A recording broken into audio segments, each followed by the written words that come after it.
de la maleta con mis manos temblorosas, mientras escuchaba a mi hijo del otro lado del teléfono. «Mamá, mira, es mejor que canceles el viaje. No va a haber espacio para ti». Y así, con esa frase vacía, sin tono de culpa ni tristeza, me lo dijo. Como si no estuviéramos hablando de un reencuentro después de 5 años. Como si yo fuera una carga más. Como si nunca hubiera sido nada.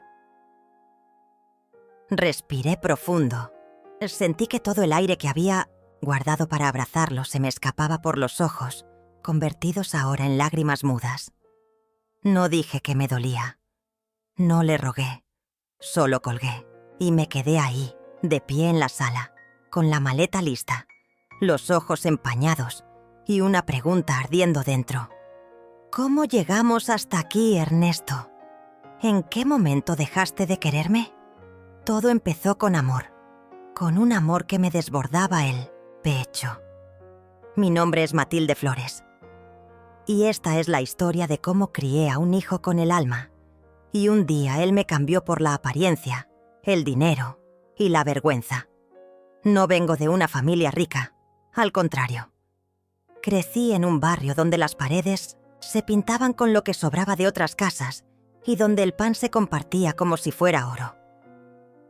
Mi madre murió joven y mi padre desapareció entre el alcohol y la calle. Fui criada por mi abuela, una mujer silenciosa que me enseñó que la dignidad no depende del bolsillo, sino del corazón. Cuando quedé embarazada de Ernesto tenía apenas 18 años. El padre se fue antes de saberlo. Nunca miré atrás. No tuve tiempo para lamentarme. Lo tuve a él, a mi niño, en mis brazos, y supe que a partir de ese momento, todo lo que haría en mi vida sería por él. Trabajé de lo que fuera. Limpié casas ajenas, lavé ropa, vendí empanadas en la calle, cuidé ancianos por las noches. A veces me dolían tanto los pies que ni siquiera podía quitármelos los zapatos sin llorar. Pero llegaba a casa y él me esperaba con sus ojitos, brillantes, y se me olvidaba todo.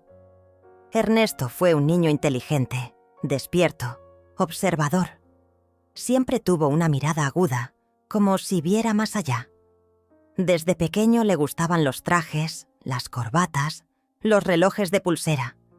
A los 9 años, me dijo que quería ser alguien importante, que jamás volvería a vivir en un lugar como ese. Yo sonreí, con orgullo. Pensé que era ambición buena, de esa que te empuja a salir adelante. Él no sabía que yo ya estaba haciendo todo lo posible para que su camino fuera diferente al mío. Lo inscribí en la mejor escuela pública que encontré, le compraba libros usados, lo ayudaba a estudiar hasta caer dormida sobre la mesa. Cuando sacaba buenas notas, le hacía su comida favorita aunque tuviera que ayunar el resto del día.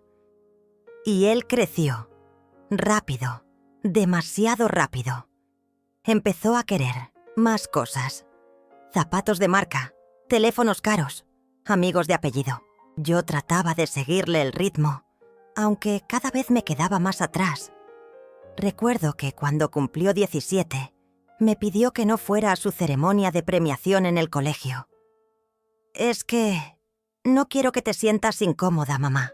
A veces la gente es muy prejuiciosa, y tú sabes que yo quiero estudiar en una buena universidad», me lo dijo acariciando mis manos como si quisiera protegerme. Yo asentí. Dije que lo entendía. Pero esa noche lloré en silencio, abrazando la foto de cuando él tenía 3 años y me llamaba mamita, con la boca llena de papilla. No lo culpaba. Quería creer que era una etapa, que era el mundo que lo estaba empujando a comportarse así, que con el tiempo iba a ver que todo lo que realmente importa no se compra.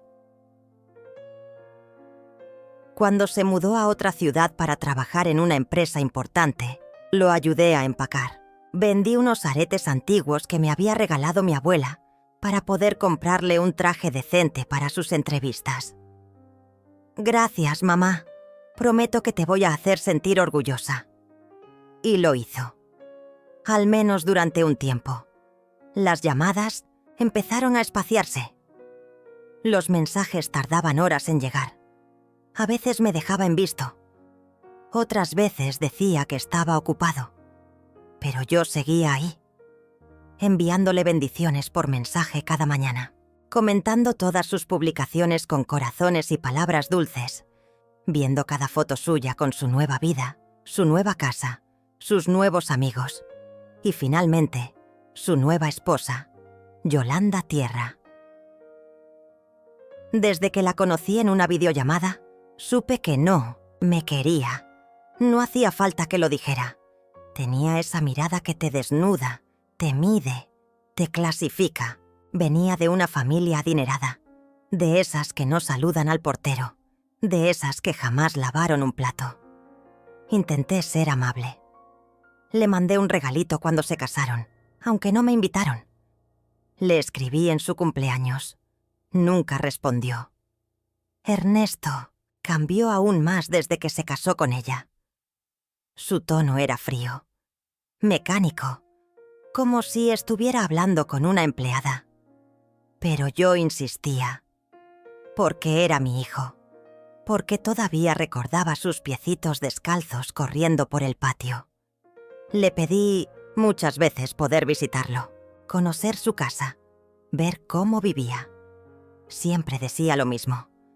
Pronto, mamá, más adelante. Este mes no se puede. Hasta que un día, en medio de una videollamada en la que lo noté más relajado, le dije que lo extrañaba, que quería verlo, que necesitaba abrazarlo aunque fuera una vez. Se quedó callado, miró a un lado y luego dijo: «Está bien, ven. Será bonito». Lloré de alegría. Pasé semanas enteras soñando con ese momento. Compré un vestido nuevo, me teñí las canas, preparé mi maleta con los regalitos que le había guardado, por años. Una bufanda tejida, un marco con una foto antigua, una cajita con cartas. Y justo la noche anterior al viaje, me llamó. «Mamá, mira, es mejor que canceles. Yolanda organizó algo con su familia. Van a venir sus padres, sus hermanas, los niños, y ya no hay espacio». Así, como si yo fuera un mueble incómodo, como si no hubiera espacio para la mujer que le dio todo lo que tenía. Me quedé en silencio. Volví a guardar la bufanda, cerré la cajita de las cartas, guardé la foto y me senté, con la maleta intacta y el corazón hecho polvo. En ese momento lo supe. Yo no iba a seguir mendigando amor. No iba a suplicar por un lugar en la vida de quien me debía su existencia. Y fue ahí cuando todo cambió. Yo me quedé mirando aquella maleta como si fuese una criatura viva. Había pasado los últimos días doblando cada prenda con ilusión, eligiendo las blusas que mejor me hacían lucir.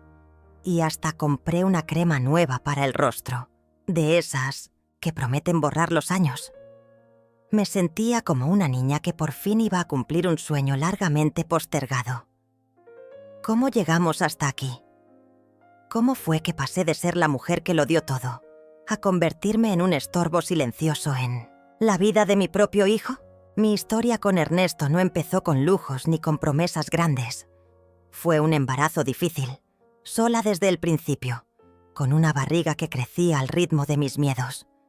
Me volví madre y padre, enfermera, cocinera, maestra, confidente, chofer. Me levantaba antes de que saliera el sol para limpiar casas, fregar baños ajenos, recoger migas de mesas donde nunca me senté, y regresaba cuando la luna ya estaba alta en el cielo, pero con una sonrisa, porque él me esperaba despierto con dibujos que decían: «Te amo, mamá». Yo no me quejo del trabajo duro, porque cada gota de sudor tenía nombre: Ernesto. Desde mi inocencia pequeño se notaba que era inteligente, vivaz, con esa mirada que calculaba el mundo. Soñaba con cosas grandes, carros elegantes, trajes finos, empresas. Yo lo miraba hablar de sus sueños como quien observa un cometa, admirada, temerosa, sin saber si alguna vez volvería a pasar cerca, Nunca me dio motivos reales para preocuparme. Era ambicioso, sí, pero también educado, respetuoso. A veces me hablaba de sus amigos del colegio, de cómo algunos se burlaban por no tener las mismas cosas. Y yo le decía que no importaba, que lo valioso no se compra. Él me abrazaba fuerte, como si entendiera, aunque sus ojos dijeran otra cosa. A medida que crecía, esa ambición se volvió más intensa. Hablaba de éxito como si fuera una religión.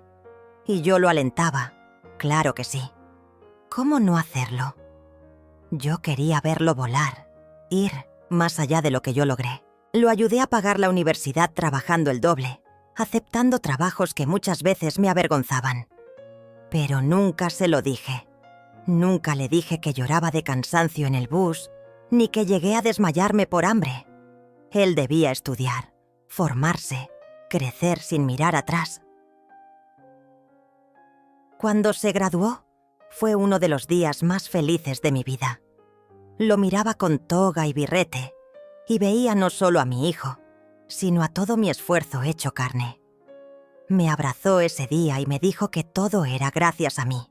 Yo me tragué las lágrimas, porque no quería arruinar ese momento con mis emociones.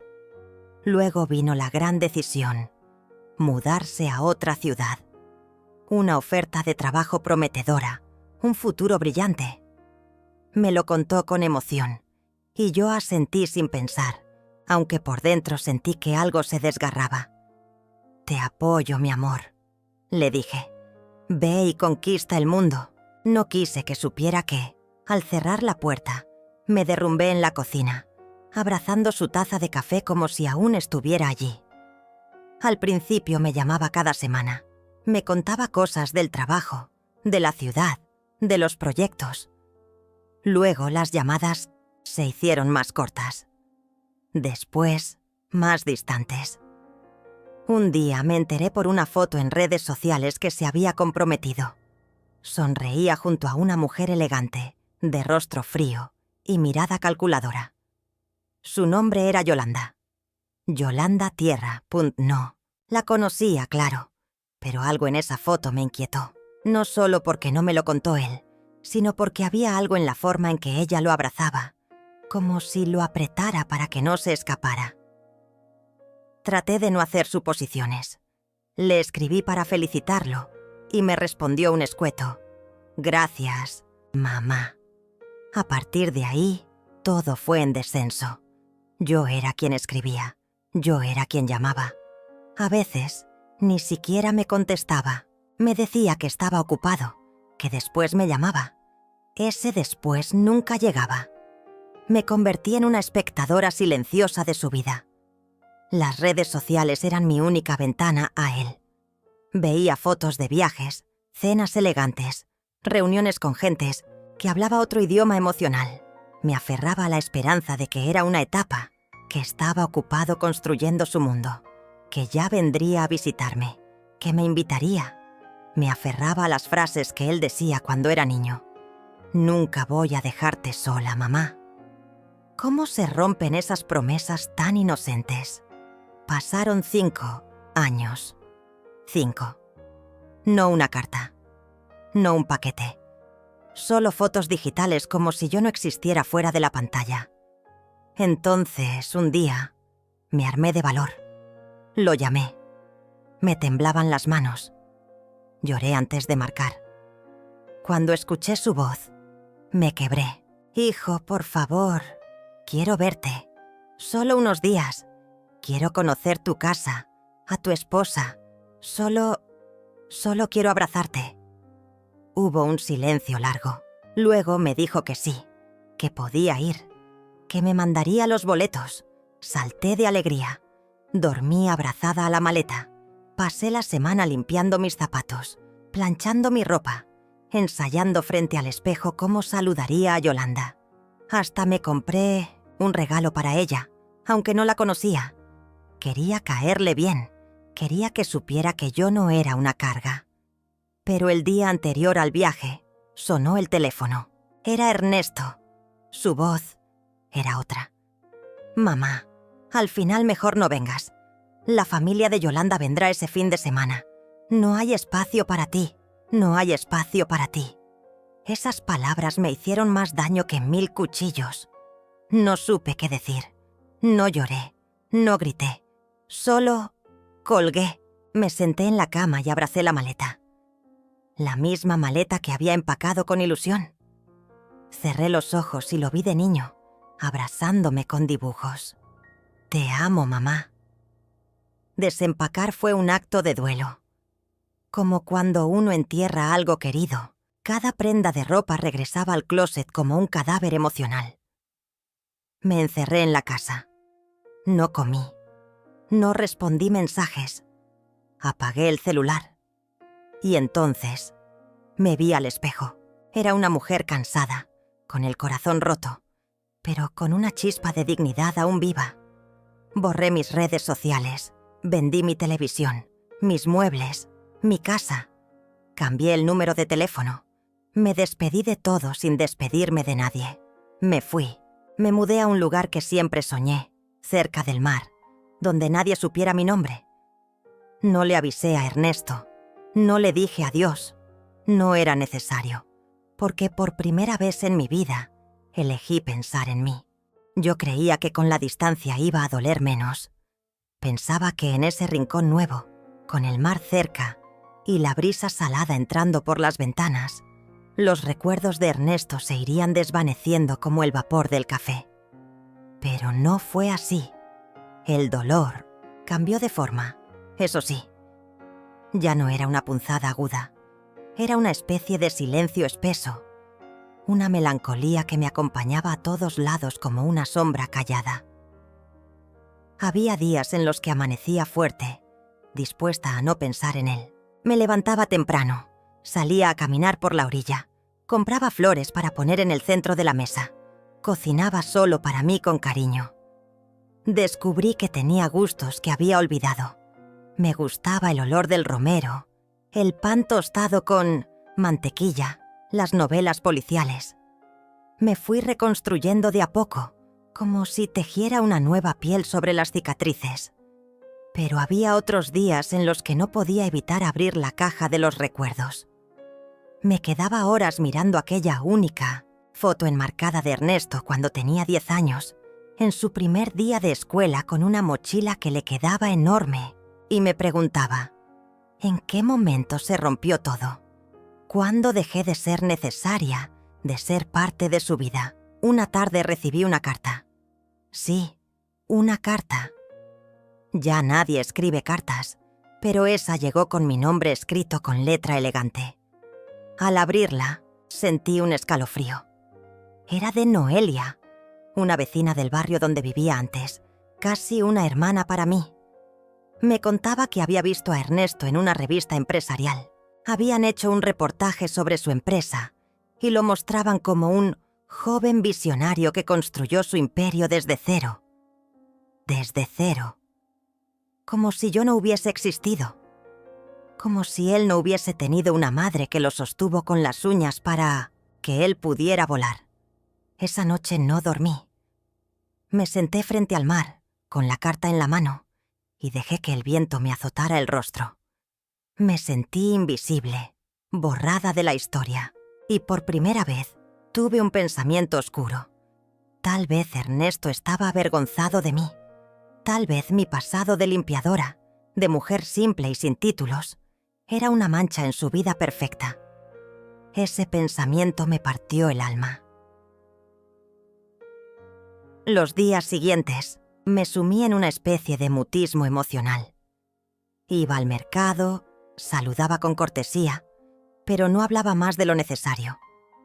Dejé de cocinar. Perdí el apetito. Me sentaba frente al televisor sin verlo, solo para escuchar voces que no exigieran respuesta. Y entonces, una mañana, alguien llamó a mi puerta. Era una joven de rostro amable, con un cuaderno en las manos. Se presentó como Camila, trabajadora social del centro comunitario del pueblo. Me dijo que estaban buscando voluntarios para un programa de alfabetización para adultos mayores. Iban a dar clases gratuitas y necesitaban gente con paciencia, con historia, con ganas de acompañar. No sé qué me hizo decir que sí. Tal vez fue su sonrisa, o tal vez fue que, por primera vez en mucho tiempo, alguien me estaba viendo como algo más que una sombra. La semana siguiente me encontré sentada en un aula pequeña, rodeada de personas mayores como yo, con manos temblorosas y ojos llenos de vergüenza por no saber leer ni escribir. Me convertí en una de ellas, no como maestra, sino como compañera. Compartíamos risas, torpezas, progresos. Nos celebrábamos los logros con abrazos y lágrimas. Poco a poco, algo dentro de mí empezó a sanar.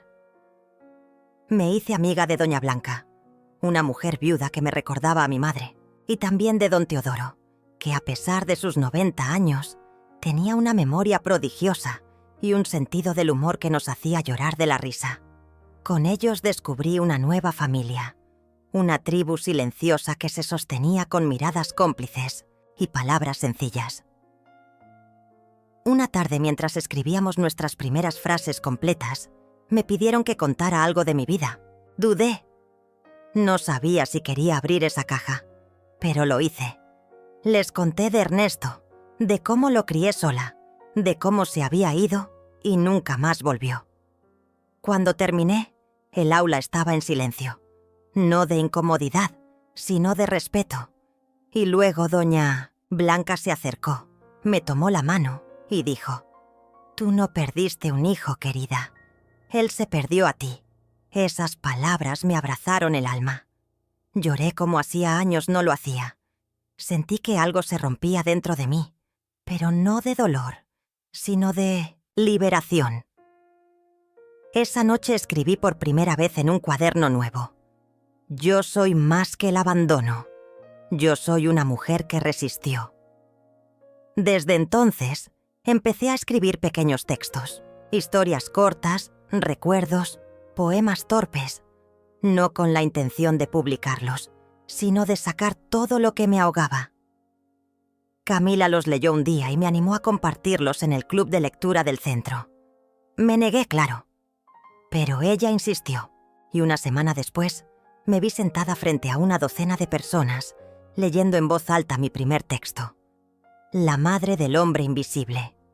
Hubo aplausos, lágrimas, abrazos y, sobre todo, una sensación que había olvidado: pertenecer.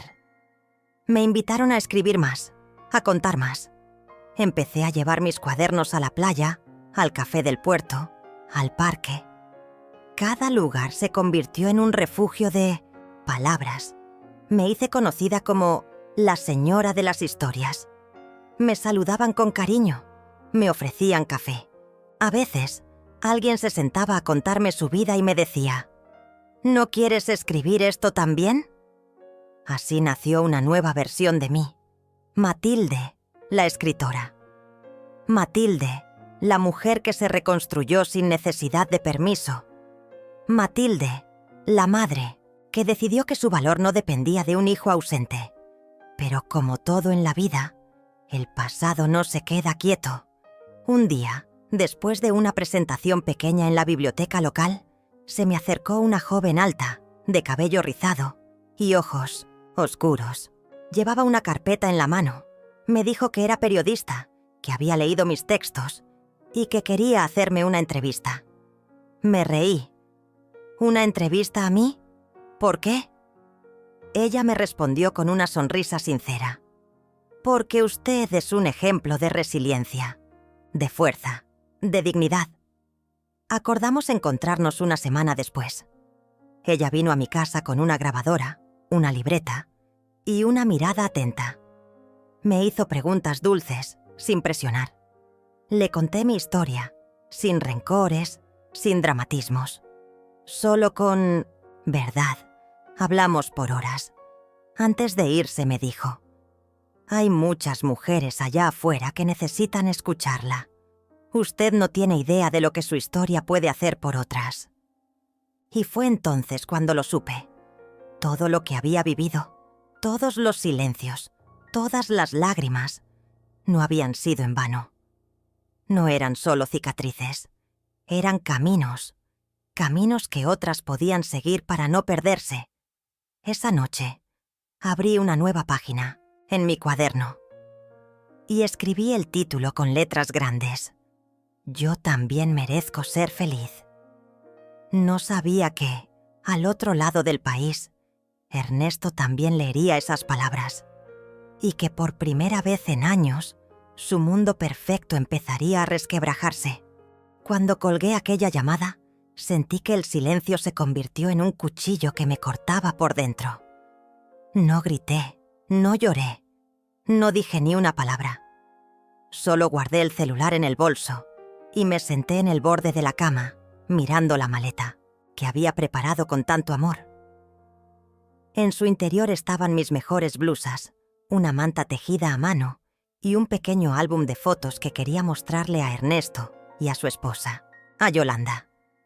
Esa mujer que no conocía, pero que, sin quererlo, se había convertido en el abismo que me alejaba de mi hijo. Pasaron horas, tal vez días. No recuerdo con exactitud. Solo sé que no comí, no dormí y apenas respiraba.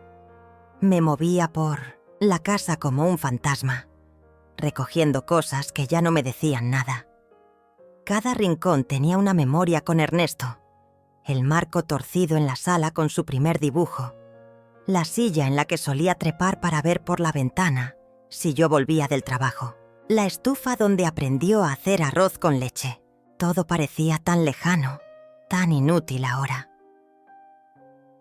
Un jueves por la tarde, mientras la luz del sol entraba tímida por la ventana, tomé una decisión.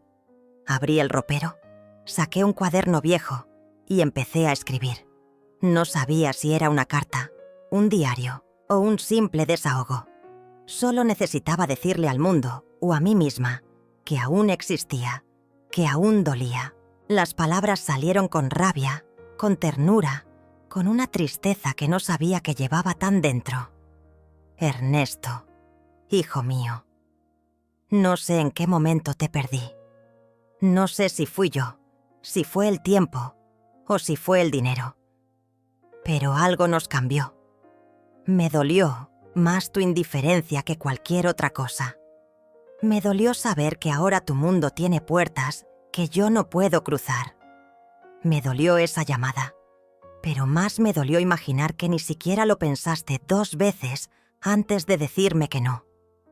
Escribí por horas. A veces me detenía a mirar por la ventana, imaginando cómo sería su casa, si tendría plantas, si el sillón sería suave, si Yolanda cocinaría los domingos, o si contratarían a alguien para hacerlo. Luego guardé el cuaderno, me levanté y fui directo al armario. Empecé a meter ropa en otra maleta. Esta vez no era para visitarlo, era para irme. De verdad. No un viaje corto, no una escapada. Esta vez era para comenzar de nuevo, sin él, sin ellos. Vacié la casa poco a poco. Vendí muebles, regalé adornos, doné libros. Cada objeto que salía era como una carga menos en mi espalda. Sentí que por fin estaba dejando de arrastrar un pasado que ya no me quería.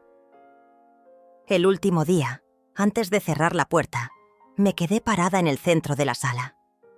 Respiré hondo, miré el espacio vacío y le dije en voz baja: «Gracias por todo, pero ya no puedo quedarme esperando lo que nunca llegará».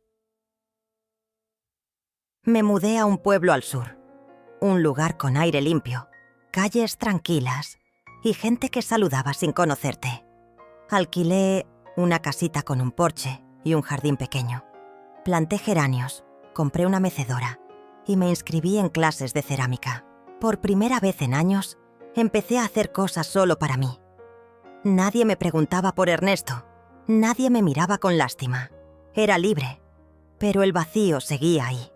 No era constante, venía en oleadas, como cuando miraba a una pareja de madre e hijo en el mercado, o cuando escuchaba a alguien decir «mamá» con ternura. Entonces me dolía todo otra vez. Pasaron semanas, luego meses. A veces pensaba que ya estaba curada. Otras veces, una foto vieja o un olor familiar me rompía por dentro. pero resistía. Porque ya no me quedaban lágrimas, solo cicatrices. Hasta que un día recibí una carta. No tenía remitente, pero reconocí la letra al instante. Era de Ernesto. La abrí con manos temblorosas, el corazón galopando como caballo desbocado. Decía pocas cosas, que estaba bien, que Yolanda estaba embarazada, que si quería conocer al bebé, podía escribirle. Nada más. No lloré, no sonreí, solo me quedé quieta, mirando esa hoja blanca como si fuera una bofetada. Pensé en todas las veces que supe de él solo por redes sociales, en todas las veces que quise llamarlo y no me atreví. Y ahora, después de tanto, me escribía para hablarme de su nueva vida, como si la vieja no hubiera existido, como si yo no hubiera sido parte de su historia. Guardé la carta en el cuaderno donde escribí aquella vez. Cerré ambas cosas y las escondí en un cajón. Esa noche soñé con Ernesto niño, corriendo por la casa con los pies descalzos y la cara manchada de chocolate. Me desperté con los ojos mojados y una sensación extraña en el pecho. Al día siguiente, Antonia, una vecina que conocí en el taller de cerámica, me invitó a su casa. Compartimos café, risas y confidencias. Ella también tenía un hijo que se había ido lejos. También sentía ese hueco. Y por primera vez no me sentí sola. Hablamos de criar hijos, de los errores que cometimos, de los sueños que tuvimos y que tal vez no se cumplieron. Fue liberador. Antonia se convirtió en mi aliada.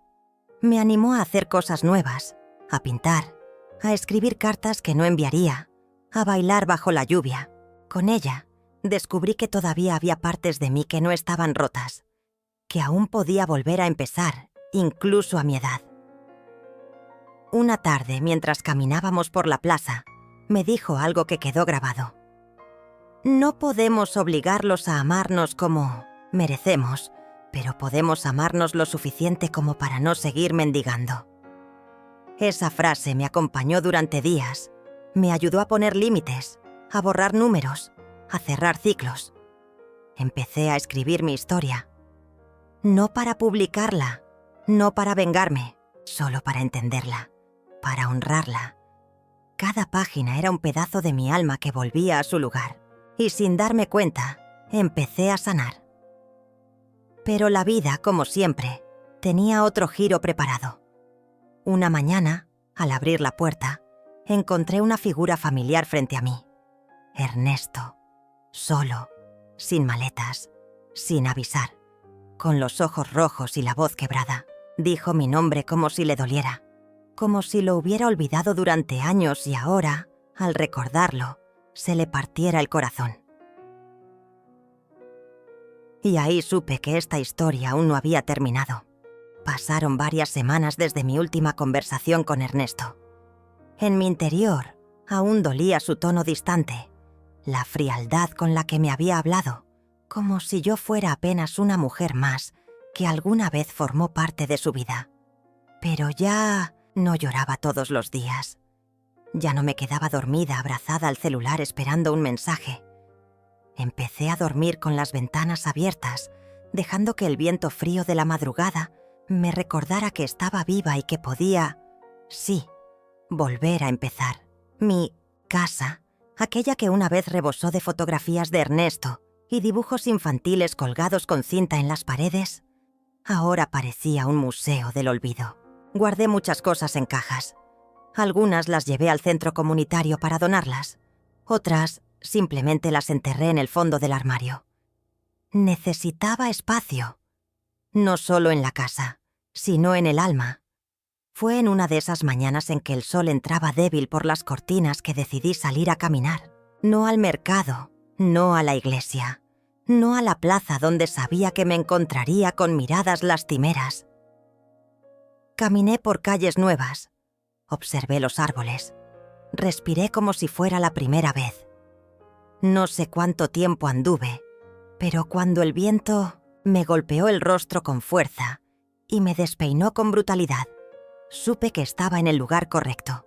Me detuve frente a una reja cubierta de hiedra, detrás de la cual se asomaba una pequeña casa de madera azul claro, con una hamaca colgando en el porche. Me quedé mirando esa casa por minutos. Me recordó a algo. O quizás me recordó a mí. Esa misma tarde regresé. Golpeé la puerta sin saber por qué. Me abrió una mujer de unos 60 años, con cabello gris recogido y una sonrisa que no necesitaba explicaciones. Se llamaba Teresa. Me invitó a pasar un té y, sin saber cómo, le conté partes de mi historia. No todas, solo las suficientes. Teresa no hizo preguntas, solo sirvió más té. Y antes de irme me dijo: a veces, lo que una necesita no es que la comprendan, sino que la acompañen mientras se encuentra a sí misma. Volví al día siguiente, y al siguiente. Y sin haberlo planeado, Teresa se convirtió en un faro silencioso. Me habló de su vida, de un marido que la dejó por otra más joven, de hijos que vivían lejos, pero que aún la llamaban cada domingo. Me enseñó a cuidar sus plantas, a tejer pequeños tapices, a no tener miedo del silencio. Aprendí a quedarme quieta sin sentir culpa. Una tarde, mientras regábamos sus hortensias, Teresa me miró con sus ojos claros y me dijo: no puedes seguir esperando que Ernesto vuelva a ser quien era, pero puedes empezar a ser tú la que siempre quisiste ser. Sus palabras me golpearon con ternura. Esa noche soñé con Ernesto cuando era niño. Corría descalzo por la cocina, riendo a carcajadas. Yo lo perseguía con un trapo en la mano, fingiendo enojo. Desperté con lágrimas, pero no de tristeza. Eran lágrimas de despedida. Entonces empecé a escribir. No cartas para él, sino para mí. Cartas donde recordaba quién fui antes de ser madre, antes de ser la esposa de alguien, antes de convertirme en sombra. Recordé que de niña quería vivir cerca del mar, que soñaba con tener una librería, que siempre me gustaron las gaviotas. Un día, mientras organizaba papeles antiguos, encontré un sobre con dinero que había ahorrado por años para emergencias. Lo conté una y otra vez. Era suficiente. Para algo pequeño, pero suficiente. Esa noche me senté frente al espejo. Me miré largo rato. Toqué mi rostro. Observé las líneas, las marcas del tiempo, los surcos que dejaron los llantos. Y me prometí que ese rostro volvería a sonreír. Puse en venta la casa. Hablé con un agente inmobiliario. No fue difícil. Estaba en buena zona. Pero lo más difícil fue contarle a Teresa. Cuando se lo dije, me abrazó con fuerza y susurró: te voy a extrañar, pero te mereces mirar el mar cada mañana. Elegí una ciudad costera que siempre había soñado visitar. Pequeña, tranquila, llena de casas coloridas y mercados donde la gente aún se saluda por su nombre. Renté una media habitación frente a la playa por un mes, con opción a quedarme si me gustaba. Viajé con pocas cosas: ropa, un cuaderno y una foto de Ernesto cuando tenía 5 años. Cuando bajé del autobús y sentí el olor a sal en el aire, algo dentro de mí se abrió. Caminé hasta la posada. Abrí las ventanas. Me descalcé. Caminé por la orilla del mar como si la arena supiera todo lo que había callado. Las primeras semanas fueron de silencio. No llamé a nadie. Apagué el celular. No necesitaba explicar nada. Quería desaparecer del mundo de antes para encontrarme en este nuevo. Conocí a una mujer que vendía collares hechos a mano. Se llamaba Amanda. Me ofreció ayudarla en su pequeño puesto. Acepté. No por el dinero, sino por las risas compartidas, por las historias que me contaba mientras trenzábamos hilos. Una tarde, Amanda me llevó a una lectura de poesía en una librería local. Me enamoré del lugar. Le hablé al dueño. Me ofrecí a ayudar. Pronto empecé a organizar pequeñas tardes de lectura, talleres de escritura para mujeres mayores. Mujeres como yo, que tenían mucho para contar, pero nadie que las escuchara. Empecé a escribir mi historia, no para publicarla, solo para dejar testimonio de que existí, de que amé, de que dolió, pero también sané. Una mañana, mientras servía café en la librería, una señora se me acercó y me dijo: «Te vi en la playa, caminando con los ojos cerrados. Parecías estar en paz». Sonreí, porque por primera vez lo estaba. Ya no miraba el teléfono esperando un mensaje. Ya no revisaba las redes para ver si Ernesto había publicado una foto. Ya no lloraba cuando escuchaba su nombre. Me dolía, sí, pero era un dolor antiguo, cicatrizado. Aprendí a vivir sin esperar, a despertar sin nostalgia, a dormir sin culpas. Me hice amiga de mí misma. Y aunque el mundo de Ernesto ya no me pertenecía, construí un mundo nuevo donde yo era el centro, donde la felicidad no dependía de ser madre de alguien, sino de ser fiel a mí. Una noche, mientras escribía una nueva carta en mi cuaderno, me detuve y pensé en todo lo vivido. Me abracé y comprendí que, aunque me doliera, había sido necesario, porque solo al perderlo me encontré. Porque al cerrarse una puerta, abrí una ventana frente al mar, y esa ventana ya no volvería a cerrarse. Las horas pasaban lentas mientras Matilde permanecía sentada junto a la ventana de su pequeña cabaña en el campo, con la mirada perdida entre los árboles que danzaban al ritmo del viento. El silencio era tan profundo que podía oír el latido de su propio corazón, ese que aún palpitaba por la ausencia de su hijo.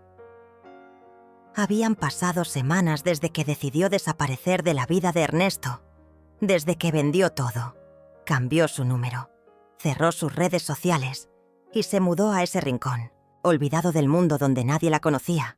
Era un acto de amor propio, sí, pero también de dolor. Un dolor tan antiguo como el día en que dio a luz, mezclado con la amargura de sentirse reemplazada por el brillo falso de una vida de apariencias. Cada rincón de la casa estaba impregnado con pequeños recuerdos que ella iba construyendo sola. Los libros que leía antes de dormir, las caminatas al amanecer por el bosque cercano, las recetas que probaba una y otra vez, como si en el sabor de los alimentos pudiera encontrar el consuelo que no hallaba en las palabras. Matilde había comenzado a escribir en un cuaderno de tapas verdes, donde volcaba sus pensamientos más íntimos. Era una especie de diario, pero también un desahogo, un acto de resistencia emocional. Allí escribía sobre su infancia, sobre Ernesto cuando era niño, sobre las tardes en que él corría por el patio con los pantalones manchados de tierra y el alma limpia. Escribía también sobre su soledad, sobre los sueños rotos y los que aún se atrevía a tener, sobre las madrugadas en las que despertaba gritando su nombre, solo para recordar que él ya no estaba.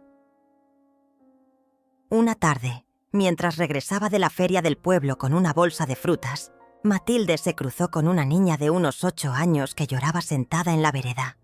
Sin pensarlo 2 veces, se agachó a su lado y le ofreció ayuda.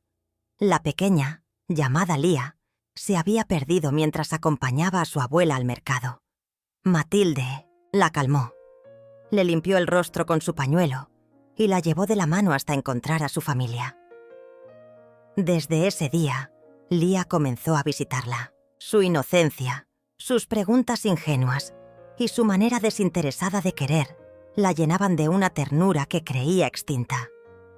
Lía le recordaba a Ernesto de pequeño, antes de que el mundo lo torciera con sus promesas de éxito y estatus. En pocos días, Matilde se convirtió en una especie de abuela adoptiva para ella. La llegada de Lía a su vida le trajo nuevas rutinas. Juntas horneaban galletas, recolectaban flores silvestres, cuidaban del pequeño huerto que Matilde había sembrado. Con esmero, cada tarde, la niña le contaba sus aventuras escolares, y Matilde la escuchaba con una atención maternal que ni el tiempo ni el abandono habían podido destruir. Con cada carcajada de Lía, con cada dibujo que le regalaba. Una pequeña grieta en su alma comenzaba a cerrarse.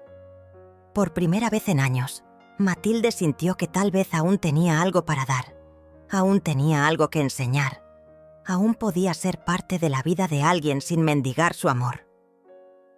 Pero la paz no duró mucho. Una noche, mientras preparaba la cena, escuchó un golpeteo en la puerta. Al abrir, encontró a un hombre parado bajo la lluvia, empapado y con la mirada angustiada.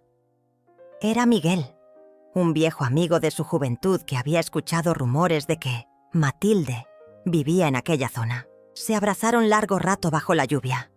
Miguel se había divorciado y viajaba por el país en busca de una nueva vida. Pasó unos días en la casa de Matilde, ayudándola con arreglos, cocinando juntos, compartiendo historias. La conexión entre ellos era natural, sin esfuerzo, como si el tiempo no hubiera pasado. Miguel, con su calidez y humor, logró que Matilde se riera otra vez. La animaba a leer en voz alta los textos de su diario, y ella, al principio tímida, comenzó a hacerlo. Esas lecturas se convirtieron en noches de conversación junto al fuego, entre tazas de té y recuerdos compartidos. Él le hablaba de sus hijos, de cómo uno de ellos también se había alejado, de la culpa que lo perseguía por no haber sido un padre presente. Entre ellos nació una complicidad que iba más allá del consuelo. Era un entendimiento profundo, una especie de pacto silencioso entre dos almas rotas que se ayudaban a levantarse. Una mañana, Matilde encontró una carta en su buzón. No tenía remitente, pero reconoció la caligrafía de inmediato. Era de Ernesto. Con manos temblorosas, la abrió. Él le pedía perdón. Decía que había sido ciego, que se había dejado consumir por un mundo que ahora le parecía hueco. Confesaba que Yolanda lo había abandonado, que sus amigos lo habían olvidado, y que todo lo que tenía era una casa vacía y un corazón lleno de remordimiento. Decía que la extrañaba, que soñaba con verla, que no pasaba un solo día sin pensar en ella. Le rogaba que le escribiera, que le dijera dónde estaba, que le diera una oportunidad para abrazarla. Matilde dejó la carta sobre la mesa y se sentó a mirar el fuego. No lloró, no sonrió, solo se quedó allí, en silencio, con el corazón latiendo con fuerza. Miguel la observaba desde la cocina, sin decir nada, respetando ese instante sagrado. Matilde sabía que aún tenía mucho que procesar. No sabía si responder, si abrir otra vez su alma al dolor o proteger la paz que tanto le costó conseguir. Pero también sabía que algo dentro de ella había cambiado. No era la misma mujer que había hecho las maletas con el corazón destrozado. Ahora era otra, más fuerte, más sabia, más entera. Esa noche escribió una nueva entrada en su diario. Era la más larga de todas. Hablaba del perdón, de las heridas que no se ven, de las personas que se pierden a sí mismas sin notarlo. Hablaba también del amor, ese que permanece aunque lo nieguen, ese que resiste incluso cuando ya no duele. Matilde no sabía qué camino tomaría a partir de ahora, pero por primera vez no tenía miedo del futuro, porque finalmente había aprendido que no estaba sola, que su historia aún no había terminado y que merecía ser feliz, con o sin la presencia de su hijo. Matilde cerró el cuaderno con cuidado, como si al guardar esas palabras encerrara también un pedazo. Durante días enteros, Matilde debatió en silencio si debía responder la carta de Ernesto. Su corazón estaba dividido entre el miedo y la esperanza, entre la desilusión y el deseo de cerrar círculos abiertos.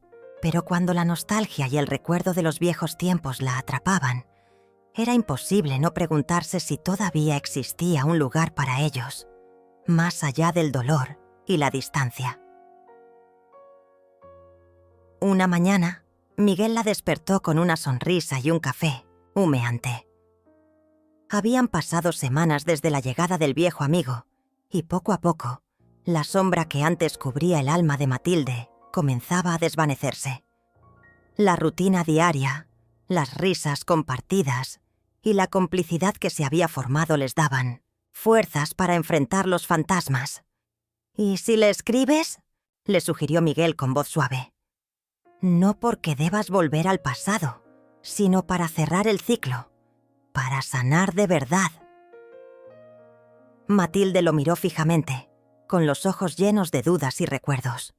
Sabía que enfrentarse a Ernesto implicaría abrir heridas, algunas que tal vez no cicatrizarían nunca, pero también comprendía que quedarse en el silencio podía ser una condena peor. Pasaron las horas hasta que finalmente tomó una hoja en blanco y comenzó a escribir. No era una carta de reproches ni de súplicas. Era una confesión, una expresión sincera de lo que había sentido, lo que había perdido y lo que aún anhelaba. Habló del dolor de ser olvidada, de la soledad que le había enseñado a ser fuerte y de la esperanza de que algún día, quizá, pudieran encontrarse sin máscaras ni resentimientos. Al terminar, dejó la carta sobre la mesa y la selló con un suspiro.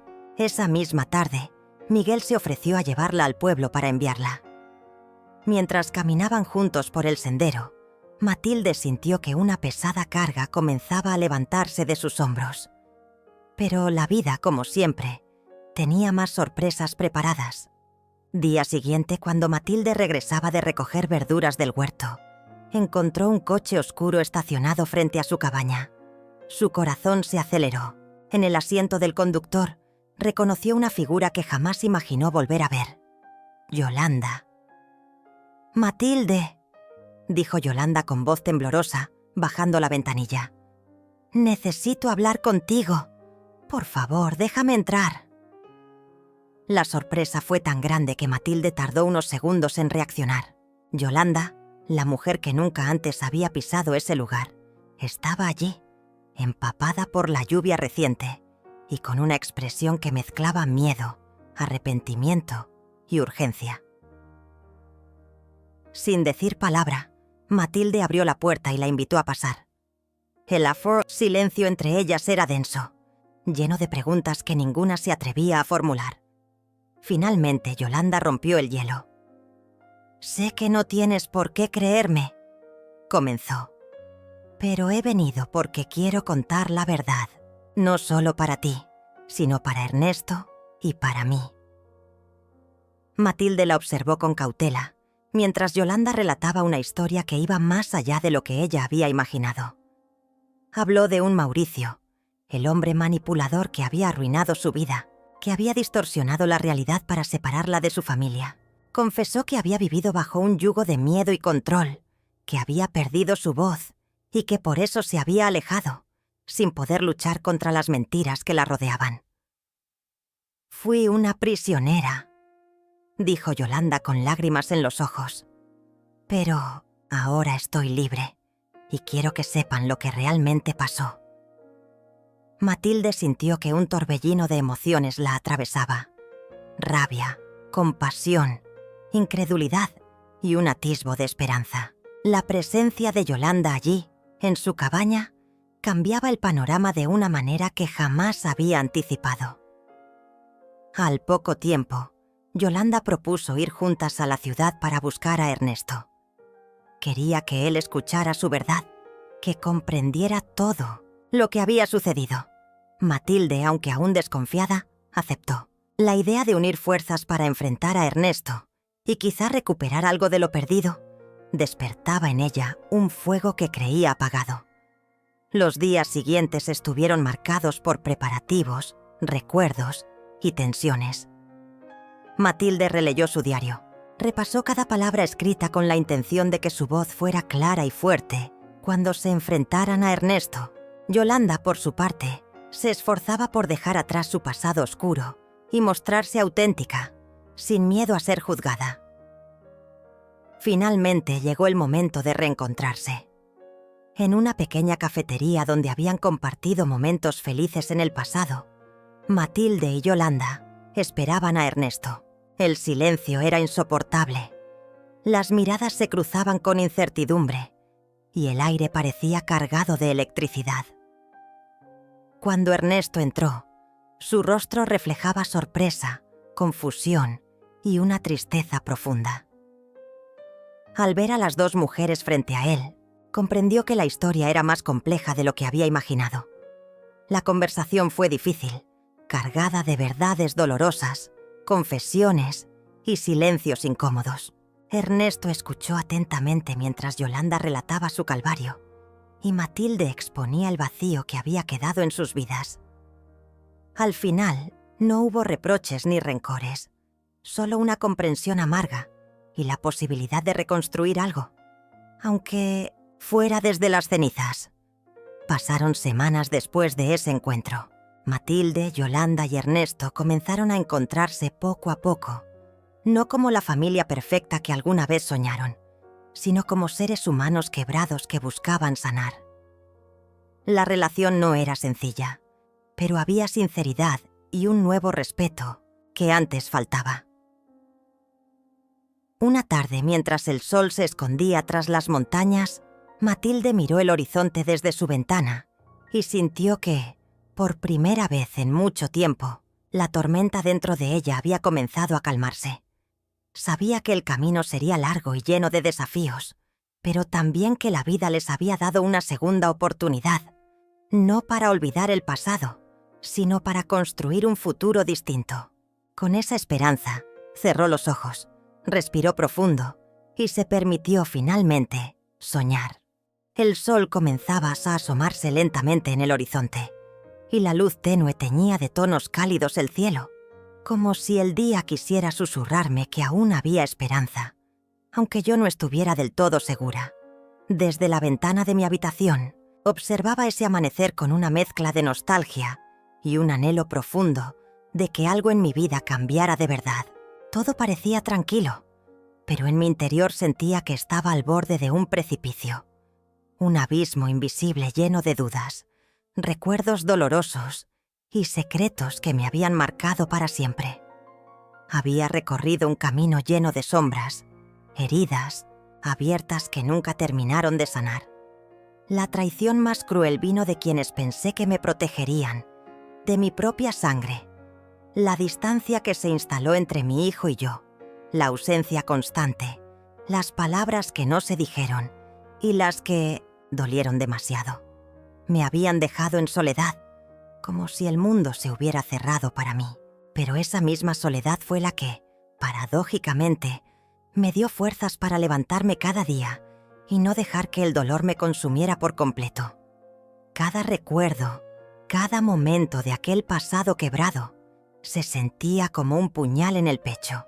La discusión, que terminó con un adiós sin regreso, el silencio helado que se extendió por años, y la imagen de mi hijo, alguna vez tan cercano, ahora un extraño con un muro infranqueable entre nosotros.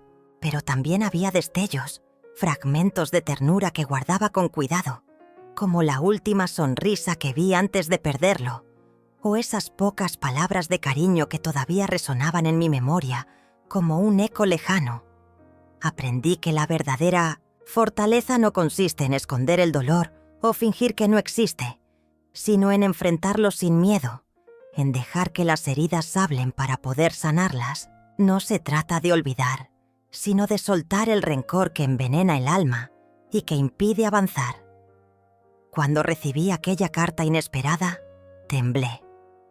No sabía si abrirla o dejarla pasar. Pero fue ese acto simple el que abrió una puerta al perdón, a una aceptación que jamás creí posible. Porque a veces el amor puede romperse en 1000 pedazos, pero también tiene la fuerza de reconstruirse si se le da una oportunidad. El viento movía las hojas afuera, y yo sentía una mezcla extraña de gratitud y humildad. Gratitud por el simple hecho de seguir aquí, por tener la posibilidad de escribir una nueva historia, y por las personas que decidieron acompañarme sin exigir nada. Humildad para aceptar que nadie es perfecto, que todos cometemos errores y que la vida es una lección constante de caídas y levantadas. Los días fueron pasando con un ritmo diferente, menos apresurado, más consciente. Volví a recuperar viejos hábitos que antes abandoné. Cocinar, cuidar de mi pequeño jardín, escribir cada pensamiento en un diario que se convirtió en mi refugio y mi confesionario. Estas actividades, que antes parecían rutinarias, ahora tenían un nuevo significado. Eran actos de amor propio, gestos que alimentaban mi alma y me recordaban que todavía podía renacer. Las noches eran las más difíciles. El silencio se hacía pesado y los fantasmas del pasado venían a visitarme. Pero también eran las noches en las que releía mis palabras, en las que encontraba en mi propio relato la fuerza para seguir adelante. Allí plasmaba mis miedos, mis derrotas, pero también mis pequeñas victorias, sin filtros ni miedo al juicio. Cada línea escrita era un paso hacia la libertad, un grito silencioso que me decía que no estaba sola. La relación con mi hijo, aunque rota, empezó a dar señales de vida. No fue un reencuentro inmediato ni perfecto, pero fue un puente que poco a poco se fue construyendo con cartas, llamadas breves y mensajes sinceros.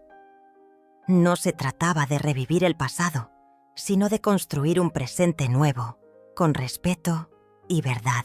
Ambos entendimos que no podíamos regresar a lo que fuimos, pero sí podíamos crear algo distinto, más maduro y compasivo.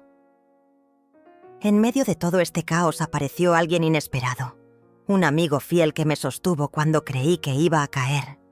Su presencia constante me recordó que el amor puede tener muchas formas y que a veces la familia que elegimos es la que realmente importa. No pedía nada, solo estaba ahí, compartiendo mis silencios y mis lágrimas sin juzgar. Volví a permitirme soñar. Soñar con un futuro donde la paz no fuera un espejismo, donde mis días no estuvieran marcados por el miedo o la tristeza. Soñaba con viajar, con reencontrarme con viejos amigos, con encontrar un lugar en el mundo donde pudiera ser simplemente yo, sin máscaras ni reproches. Pero, sobre todo, aprendí a amarme. Un amor que no depende de nadie más, sino de mí misma, de mi voluntad de ser feliz y estar en paz. Mientras el sol ascendía y bañaba mi casa con su luz, cerré los ojos y respiré profundo. Sentí que por fin había encontrado esa paz que tanto buscaba. No la ausencia de problemas, sino la fuerza para enfrentar cualquier tormenta con el corazón abierto y la mente clara. La verdadera victoria no está en evitar el sufrimiento, sino en aprender a bailar bajo la lluvia, en levantarse después de cada caída y en seguir adelante, paso a paso, con la certeza de que cada día es una nueva oportunidad para ser feliz. Abrí las ventanas de par en par, dejando que la brisa fresca acariciara mi rostro, trayendo consigo el aroma de la tierra mojada y la promesa de un futuro lleno de luz. Sabía que mi historia no había terminado. Esta nueva etapa estaba marcada por la esperanza, la valentía y la certeza de que, sin importar lo que viniera, estaba lista para enfrentarlo. Y en esa mañana dorada, sonreí. No era una sonrisa efímera, sino la expresión sincera de alguien que, tras tanto dolor y lucha, había aprendido a renacer, a reinventarse y a vivir plenamente. El futuro era incierto, sí, pero también maravilloso, y yo finalmente